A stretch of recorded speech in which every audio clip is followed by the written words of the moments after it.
What's up, everybody? Welcome to another edition of Dave's Daily Dives, where I dive into the charts of the day. Major market indexes give you key values, areas of support, and resistance for you to keep an eye on, but it doesn't stop there. Normally, I give you 5 Zacks Rank #1 strong buys that are breaking out to highs, but in light of the events today, I'm going to give you 5 Zacks Rank #5 strong sell stocks that you should probably avoid at all costs. These are going to be Zacks Rank #5s that are down at their 52-week lows that are getting ugly. So it's not really that buying a pullback thing. It's stocks to avoid. But first, the main event, the NASDAQ. And I know it sounds weird, but I'm so excited that what happened today. And let me show you why. During the day when I was kind of in the trenches, I didn't really understand what was happening, right? I had a bunch of stuff going on. You guys know how it is in the middle of your workday, things popping off. But then, ladies and gentlemen, I decided to go ahead and reassess the situation based on what I saw here. So take a look at this. This is this fib. I've been playing off this fib for a while. May lows, June highs, okay? Then we came down a little bit, found some support at a trend line, but it was also right around that 50-day moving average, okay? This is what we saw transpire, the tech wreck, all this madness selling came down here, tried to really force the market lower below that 50-day moving average, didn't quite work. Then we went higher. Now, I had this drawn a while ago. 64.69 on the NASDAQ composite. This is a 38.2% extension of this fib. We got awful close to that on the NASDAQ today, and then all of a sudden ran out of gas and came down. Now, this is obviously a daily bar chart, so this is some pretty good carnage here. One candle here erasing 1, 2, 3, 4, 5, 6, you could argue 7, right? 6.5 days of gains. But some important things happened today. One, not just that basically failure at that 38.2% extension, but sort of dipped the wick, literally, underneath this high, but found a bid. So couldn't sustain selling down below that. So that's actually a good thing. I talked to you guys about these rope-a-dopes, when these wicks just kind of come down and test and then move higher. That's what we got today. A little bit of a test down there. So now some very important levels is, well, you're going to have to say today's low. It's really going to be an area on the NASDAQ composite. So mark this one in your heads. 63.18 on the NASDAQ now. 63.18, okay? Key level, and of course this sort of 63.39, 63.40 level, these are also important as well, but very interesting stuff. So this is on the composite. So what I want to do is I want to zoom in a little bit on the Qs so that you guys can see, and of course the same, you're going to get the same thing, same action happening here on the Qs, right? Pretty much no matter what way you slice it. Here it's a little bit cleaner, so I wanted to show you the downward trend channel, broke up through that channel, right? At new highs. Wonderful stuff going on there. Okay, now let's go back, see what the impact was on the S&P 500. Obviously, the negativity today pulled that down intraday, but we still closed above yesterday's intraday low, so that's still great. But the one that really hung in there was the Dow.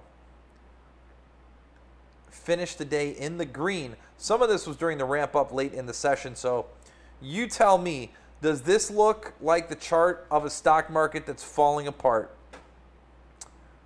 No. And regardless of what's happening with the NASDAQ, this is still very strong. Of course, this is on the heels of Boeing's big day yesterday. How big was it for Boeing? It was huge. With them gapping up yesterday, closing up something like 8%, and then it just extending today. So beautiful stuff out of Boeing, out of the large caps. Overall, still great for the market, and we're not all that worried about it. I'm going to look here really quickly in at the VIX, and you will see that it did spike up above the 11 handle intraday, but look at how much it gave back. So moral of the story, it's not the end of the world. Intraday move, they moved it because they could, and then it faded for the rest of the day. And depending on what happens out of Amazon earnings tonight, I'm sure we'll see more of the same. Okay, now, if you're looking at buying this dip and interested in buying the dip, a couple of stocks to avoid. I'm sorry, B-dubs, I love you. Don't ever get Buffalo Wild Wings delivery, though, because they always screw it up. Sorry, guys, you totally screw it up over here. But take a look at the stock. Under pressure. It's been under pressure for a long time. This is a Zacks Rank number 5 strong sell. So while our number ones have this nice little increase in EPS estimates, it's the opposite for our 5s. So these are stocks where earnings estimates have been going in the negative direction. And, well, so has Buffalo Wild Wings stock. Big gap down after some disappointment here. Doesn't look so good for Buffalo Wild Wings after breaking through this 120 mark. So just kind of let it free fall and find where it bounces. Of course, the psychological 100 level might be the next place, but if you're looking for turnaround stories and you want to buy something that's sold off today, I think I'd avoid B-dubs, ticker BWLD. And I'm going to yell at all of these restaurants today. I don't know if it's because I'm cranky because I've been dieting, or it's the stocks. It's the stocks. So you see this floor that was put in here, sort of 48-ish. Looks like that's coming under pressure. Let me make this a little bit more scientific, perhaps. I can get, there you go. So you see there's 49 level. Market has broken below that today. So the stock came under some pressure, of course. But new lows, you never want to see that. And this is after a gap down. This knife is falling, my friends. Don't let your cake get sliced into a smaller and smaller portion. Now, Brinker International. This is ticker EAT. Of course, you guys know these guys. They do Chili's, Maggiano's. Again, another restaurant coming under serious pressure. Estimates to the downside. The stock to the downside at new 52-week lows here, too. And just everything looks, the last time it made a move to the 50-day moving average, it was rejected. Now that 50 days up there at 38.67, still trying to carve out a bottom here. That was Brinker, ticker EAT. Now, poor Rite Aid. They were going to have, their nice merger. Merger's not happening, and this stock is just in free fall. Was up over 850 to start the year. Now it's at 232, coming under even more pressure. The bargain hunters aren't really coming in here yet because even though the stock is down, like I said, there is Zacks Rank 5, so that means our estimates have been coming down too. So you don't want to see that. Not exactly the turnaround story that you're hoping for at Rite Aid. Then you got Team Incorporated, ticker TISI.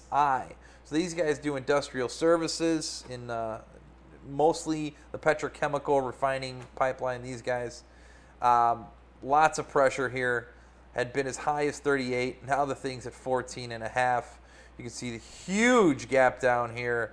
That's enough for a terrible smiley angry face. That's the angry face. So sorry, shareholders. I feel your pain, but I think I would avoid TISI right now. Team Incorporated. Again, a Zacks Rank number 5 strong sell. Okay, everybody, thanks so much for hanging out with me here at Dave's Daily Dives. Follow me on Twitter at Bartosiastics for all my antics, and if you want to hear about my glorious Chicago Cubs and awesome cars and all sorts of other stuff that I tweet about. Of course, I'm here with Zacks.com and Zacks Investment Research, running Momentum Trader and Home Run Investors. So thanks so much for hanging out with me here today on Dave's Daily Dive, and I'll talk to you all next week. Have a good one.